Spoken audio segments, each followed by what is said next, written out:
Is the NFC East a good or a bad thing for the Cowboys? I've had this debate with you guys over the Big 12 versus the SEC.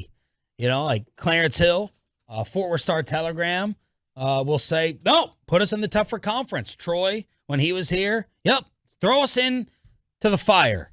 And then you have others, I think Corey Majors agree with me, where I'm like, man, stay in the East. Stay in the Big 12. Have the easier path. Why am I going to go and have my season end before it even begins, getting stomped out by the AFC West or the SEC? Why? Because I feel cool? Because I feel popular? Yeah.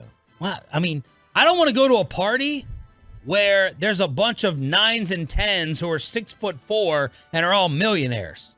I don't want to do that. I'm not going to get any attention. Have me go with the rest of the scrubs. That's the way I look at it. Is that soft? Maybe. Bill Parcells would probably call it soft. Peter King excerpt. Back in my Giants days in the late 80s, I once asked Parcells why the NFC East was on such a great playoff run. Teams from the division made the Super Bowl 5 times between 1982 and 1990, winning the big game 4 times. He said, we're battle-tested. Our division's so tough, and San Francisco and Chicago are so tough in the conference. If you survive that, you're in good shape for the playoffs. And I totally get that. I totally get that. Battle-tested. You know that you're tough, right? If you fight the biggest bully on your block and you survive and don't get demolished, the next fight you get in versus someone lesser, you feel great about and you're probably going to win. Feel great about it. You know, there's an interesting, theory. Look, when the Cowboys, when Jerry always, keeps the Cowboys in the spotlight, it's preparing. Think of it this way: it's preparing them in a way, not intentionally. This is the way he views it. Yeah, but and this may not be intentional, but it is preparing them. If they ever make it to the Super Bowl, God willing, they ever make it to the Super Bowl. Please, one time.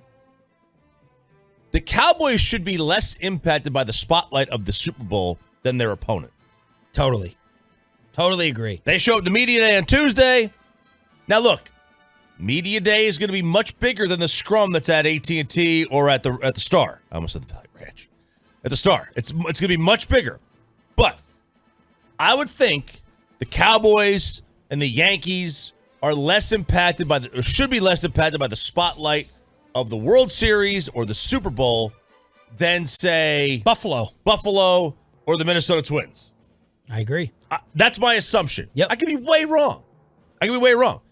Well, there's no doubt, right, that the Patriots, their 32nd time there, had a feel for the moment. Barry Switzer, all the Cowboy stories you hear, they went out and got wasted and hammered and partied, even though they had teams that had won it before, but Barry was more loosey-goosey, maybe even having some fun himself.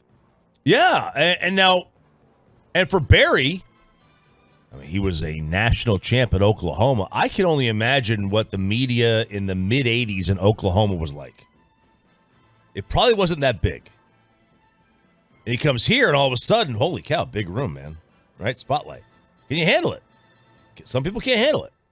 But I think that's why, not why, but it's one of the factors and one of the byproducts of being a member of the Dallas Cowboys is, eventually when you do wind up making the Super Bowl, you should not be impacted by the moment as much as maybe the other team because you're already kind of dealing with it.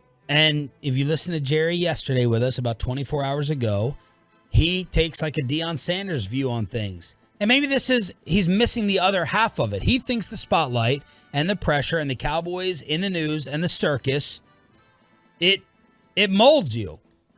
Right? What's the saying about pressure?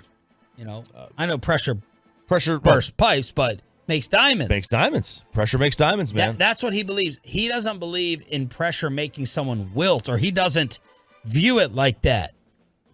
And there's a lot of players and coaches. You think Mike McCarthy likes the attention? You think Mike McCarthy views it? I should have asked that as the follow-up. Do you think Mike McCarthy views it the same way? We should ask McCarthy on Friday. I guarantee you Mike McCarthy and Jason Garrett do not love Jerry Jones on all the shows nonstop.